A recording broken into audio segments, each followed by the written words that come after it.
Glad that you're still with us right here on the Morning Express. That has mocked the week. Always look forward to watching that. And do keep it right here. Now we are going to change gears and get to the way it is. And as usual, we have a panel of guests who have joined us. And I'll just start first of all by welcoming you into the studio and introducing you. We have Ambrose Weda, who's a lawyer. Welcome. Thank you. Hope you had a good weekend. Great one. Okay. Busy, but very enjoyable. All right. We also have Goerge Muchai, who's the chairman for the CIC, the Commission of Implementation of the Constitution. Good to have you. Thank you. I hope your weekend was good as well. Yes, it was. Was it a quiet one? No, it wasn't, but it was still a good Very weekend. busy. Yeah. Okay, we also have Senator Hassan Omar, who has been very faithful in coming for the way it is. Welcome, Senator. Thank you very much. Good Had a to have great you weekend. As usual, I come back from my weekends these days on Sunday evening from Mombasa. Okay. To make it for the way it is. To make sure that sad weekend though. The loss of Muchai, I think, which we will discuss in this, I trust, in this discussion today. Absolutely, and I see you got the memo for the dress code for today. Yes, absolutely. Pink is the color that dominates on Monday morning with Sophia Wanuna and yourself. Great stuff. So let's dig into it, and would like to start off with the very sad beginning of the weekend with the killing of Kabete legislator Muchai, and of course raising very many questions. The first thing is that the way this execution was done, it seems that these were professionals. They certainly had planned this very well. And it brings a lot of things to the surface. Number one, it looks like our intelligence is heavily leaning on the CCTV footage to get the killers and the perpetrators, which of course is expected. But is that the only thing we should wait for? Number two is also on our question of the day, we are asking whether MPs need more security beefed up. But of course, looking at this particular incident, he had 2 bodyguards, and there is no evidence so far of any returned fire. So maybe, Senator, I'll start with you and ask you what you make of all this. I think first and foremost, to narrow the debate on MPs will be a bit, unfortunate. I think all Kenyans need security because you see today, Muchai is a high-profile murder. And we know there are a lot of others of this nature that happened in similar styles. And we know at that time, because we lost the people who were getting killed, or because based on public perception that had been created, we thought it was okay. It was okay. The same kind of murder of Sheikh Abu Drogo, Sheikh Makaburi, and many others, the clergy, Christian clergy, who've been killed in Mombasa. And we all thought it was, normal practice. You say you're going to turn all stones or whatever you might do. And there were no answers. And the audacity is growing. And it's becoming a very unsafe place to be. I know people are calling me, stop moving around at night, stop doing this, stop doing that. And every other person is getting similar questions. And I think what we're happening is we're also promoting a state of fear, which I think would be unfortunate even in terms of the normal conduct of life on a day-to-day basis. I think in terms of the investigations, my confidence in the security agencies has shrunk substantially. Almost 30 murders in Mombasa, not a single one that has been resolved. I don't think almost of a similar style. So I'm told from witness recollections, which I've read in your medias, is that these people were hooded. They waited for an opportunity for the MP to buy a newspaper, very famous spot for all of us to buy newspapers.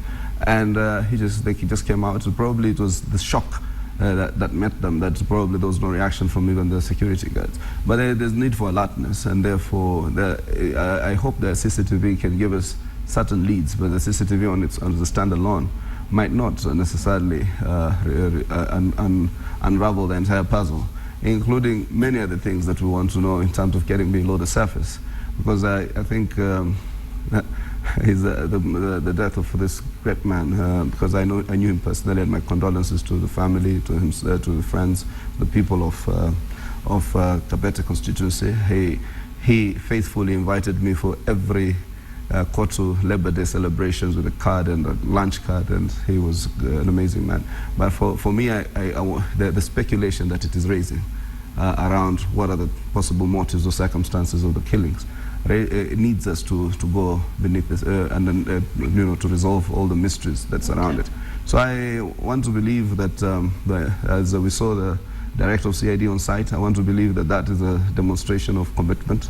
Yeah. And I want everybody else, as many as Kenyans, also to assist in this investigation and others, so that we resolve some of these matters. So there's these gangs that are moving around, you know. Yeah. Chairman, are you confident there will be, in terms of answers to this particular killing? Because in the past, and that is some of the questions we've seen emerge, is that this happens, another big story unfortunately will come, and it will be a forgotten story. And as far as getting to the bottom of it, we've seen many others in the past with no answers at the end of the day. You see the heavy deployment of security agencies and other medical experts at the scene when incidents happen, but after that, not much comes out of it. Are you confident we'll get answers? Thank you, Sophia. Let me begin by joining the Senator and many other Kenyans in conveying condolences to the family of the late Member of Parliament for Kabete. But let me differ slightly in answer to your question with the Senator. I feel, as a Kenyan, I must retain my confidence in the security services to be able to not just to unravel and deal with what happened to the Member of Parliament, how and why he was killed in that horrific manner, and what could have been done to avoid it. But generally, and I think the only significant point about him being a Member of Parliament, and by the way, I do also agree with the Member of Parliament, with the Senator, that I think to begin to talk about greater security for Members of Parliament would be backing up the wrong tree, because we would be missing the point, because here we're talking about general security and security for everybody. I mean, I speak as somebody who currently has the benefit of some level of state security, but you see, that really is not what is going to provide the solution to the insecurity that is very clearly being experienced in Kenya today. I think what we need to do, clearly there's a lot of room for improvement for the security services to ensure the ideal, which is that every Kenyan must be guaranteed their security. And I mean, I should be able to stop at that roundabout at 2 in the morning and buy my newspaper and drive on home. That's the ideal, and that's where we want to get to. And I think as Kenyans, as different types of leaders, we want to interrogate what the problem is about insecurity, whether I mean, a few weeks ago as a country we were having a very robust debate, and there's an extent which it continues about laws that deal with security. That's part of the issue. There are many other aspects of it that I think we need to address, and it's very unfortunate that the Member of Parliament was killed in what appears to have been a straightforward killing. On the face of it, we haven't seen yet evidence that suggests it was maybe a random or a robbery gone wrong. It looks like it was a straightforward killing.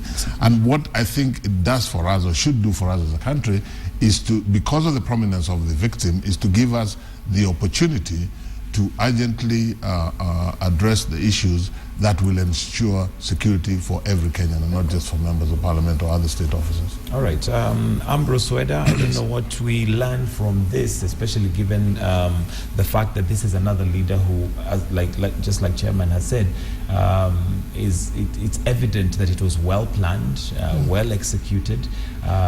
What's the way forward, especially as a country? Again, this is in the backdrop of the the security laws that are still, bring a lot of debate. What do you see as the way forward?